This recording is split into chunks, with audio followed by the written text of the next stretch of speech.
Você certamente já ouviu falar de um país chamado Japão. Se você pensou naquele arquipélago ao leste da Ásia, então você acertou. O Japão é um país que tem uma cultura muito antiga e uma das economias mais fortes da atualidade, tanto interna quanto internacionalmente falando. Antes de mais nada, devemos entender que o Japão sempre foi um país muito fechado, principalmente por sua característica insular. Por exemplo, enquanto o Brasil absorveu muita cultura estrangeira graças a inúmeras imigrações, o Japão absorveu cultura estrangeira através da dominação de outros povos, sem que estes tenham se incorporado de sua população. Outra grande característica da história japonesa é que todas as guerras e disputas internacionais por território aconteceram pela falta de recursos naturais, devido também às suas características insulares. Pouca terra para cultivo é um dos exemplos. A história japonesa é dividida em períodos, estes sendo marcados por feitos importantes. Mas, neste trabalho, começaremos a partir do período Yamato, pois os períodos pré-cerâmico, Jomon e Yayoi não possuem registros específicos. O período Yamato é dividido em dois subperíodos, o Kofun e o Asuka. O primeiro é marcado pela unificação do arquipélago sob o poder da dinastia Yamato.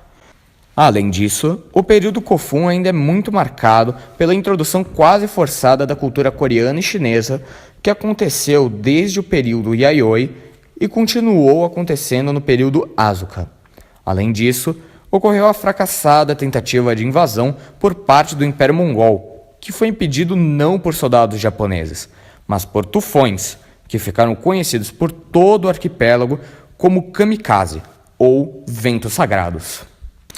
Após o período Yamato, temos duas partes da história japonesa denominadas Nara e Heian, que foram marcadas por mudanças no centro de poder, primeiro para Nara e depois para Heian. Vá se acostumando, o que não falta na história do Japão são mudanças de centro de poder. Esses períodos também foram marcados pela adaptação da escrita chinesa, o kanji, para o japonês, pelo crescimento da influência do império durante o período Nara e por guerras pelo poder, sobretudo devidas à miséria agravada por uma crise econômica e pelo fato da introdução súbita das culturas estrangeiras que subvertiam algumas partes da cultura nipônica durante o período Heian. É no período Kamakura que temos mais uma mudança de centro de poder, dessa vez para Kamakura, que se torna a nova capital, e o surgimento de um novo regime, o shogunato, que perdura durante vários períodos até 1868. Nesse regime, o imperador se transforma em uma figura simbólica e religiosa, enquanto o país é comandado pelo líder militar, quase um ditador, denominado shogun. Esse regime também consiste em um sistema feudal, mas ao invés de senhores feudais, se tinha daimyos, que possuíam grandes extensões de terra autônomas e eram responsáveis pela defesa das fronteiras da nação, tendo à sua disposição grandes exércitos de samurais, guerreiros que eram mestres em algum tipo de arma, geralmente espadas, mas eles também podiam usar arco e flecha, tipos de lança, tipos de massas e outras armas da época, que possuíam um código de honra muito severo. Mas vale dizer que a influência dos daimyos era tanta que, hora ou outra, eles decidiam em conjunto quem iria ser o próximo shogun. Foi de 1333 a 573 que ocorreu o período Muromachi, que também tem duas subdivisões, o período Nambokusho e o período Sengoku.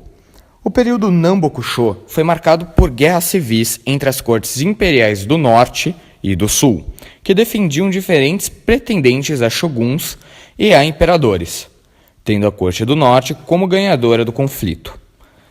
Neste período também tivemos outra mudança de centro de poder, dessa vez para Kyoto, onde se estabelece o shogunato Muromachi.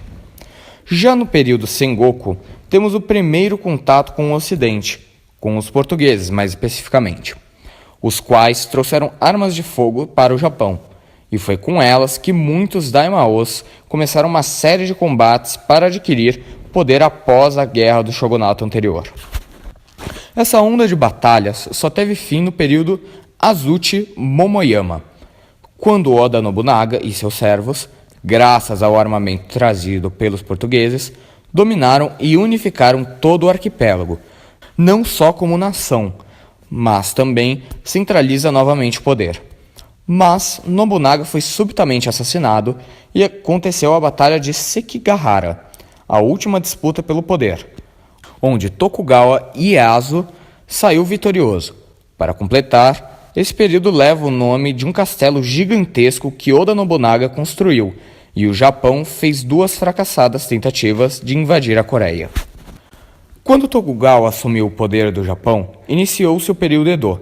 E adivinha o porquê do nome? Sim, mais uma mudança no centro de poder, agora para Edo, atual Tóquio. Esse período foi marcado pelo isolamento do Japão do mundo durante 250 anos, a proibição do cristianismo, a redistribuição dos feudos para pessoas de confiança do shogun e a proibição dos samurais. Mas esse isolamento acaba no mesmo período, e em 1863 o Japão abre novamente suas portas para o exterior. Então, o imperador Matsuhito, que ficou conhecido como Imperador Meiji, assume o poder do país, começando assim o período Meiji, quando o imperador acaba com o feudalismo, traz uma certa igualdade social e se forma um grande nacionalismo. Também neste período, temos grandes avanços tecnológicos e econômicos, e a primeira Constituição do país, a qual afirmava, entre outras coisas, que o imperador era uma figura divina e que nunca poderia ser desafiada. Vale lembrar que o imperador não era a única figura política do país. Nós também tínhamos os deputados das câmaras dos representantes e da Câmara dos Pares, além dos ministros de Estado, o Conselho Privado e o Conselho Maior. Também nesta época, temos 2 disputas territoriais. A primeira contra a China, Primeira Guerra Sino-Japonesa, em 1895, pelo controle da Coreia, e outra contra a Rússia, Guerra Russo-Japonesa de 1905, dessa vez pelo controle da Coreia e da Manchúria. Foi de 1912 a 1925 que ocorreu o período Taisho, onde o Partido Democrático e as mulheres ganharam mais participação social, principalmente porque só homens acima de 25 anos poderiam votar nos poucos representantes do povo que havia no governo. Nessa época, também explodiu a Primeira Guerra Mundial, 1914 a 1918, onde o Japão ficou ao lado dos aliados, pois estava de olho nas colônias alemãs na Ásia. Mas, mesmo que os aliados tenham saído vitoriosos e o Japão como maior potência militar da Ásia, foi duro para o país perceber que ainda era atrasado e que seu povo, teoricamente puro, era mais atrasado tecnologicamente que os europeus. Devido a isso, o Japão tentou implementar no Tratado de Versalhes uma emenda que dizia que os japoneses eram tão importantes quanto os europeus e americanos, mas a emenda foi recusada. Mais tarde, isso seria um dos fatores da aliança Alemanha-Japão durante a Segunda Guerra Mundial. Para completar, após a guerra, o Japão teve uma crise agravada pelo terremoto de 1923. Em 1926, nós adentramos o período Showa, que vai até 1988. Até 1937, o Japão foi impedido de anexar novas terras ao seu império por causa da crise de 1929, o que resultou também na saída do Japão da Liga das Nações em 1933. Foi nesse período que ocorreu a Segunda Guerra Mundial, 1939 a 1945, onde o arquipélago se aliou com a Alemanha e a Itália. Durante essa guerra, o Império Japonês conquistou a Coreia, a Manchúria, parte da Mongólia, algumas partes do litoral chinês, a península da Indochina e uma parte da Nova Zelândia, além de várias ilhas do Oceano Pacífico. Mas algo que definiu o rumo da guerra foi o ataque japonês a Pearl Harbor, em 1941, que matou muitos civis em uma investida desesperada para afetar os Estados Unidos. Esse ataque fez com que mais tarde os Estados Unidos jogassem 2 bombas atômicas em território japonês, uma em Hiroshima e outra em Nagasaki.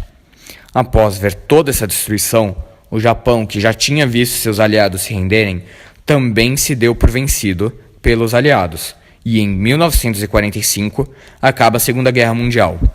Vale lembrar também que de 1937 a 1945 ocorreu a Segunda Guerra Sino-Japonesa, que disputava territórios chineses, que assim como a Segunda Guerra Mundial, o Japão perdeu. Com sua economia em pedaços, o Japão foi ocupado pelos Estados Unidos em 1947 e foi feita uma nova Constituição, onde a primeira coisa que foi registrada era que o imperador não era um deus. Também nessa Constituição foi mudada o esquema de governo, que se tornou uma monarquia parlamentarista. Somente em 1951, o Japão volta a ter relações econômicas internacionais e rapidamente se transformou em uma das principais potências econômicas do mundo.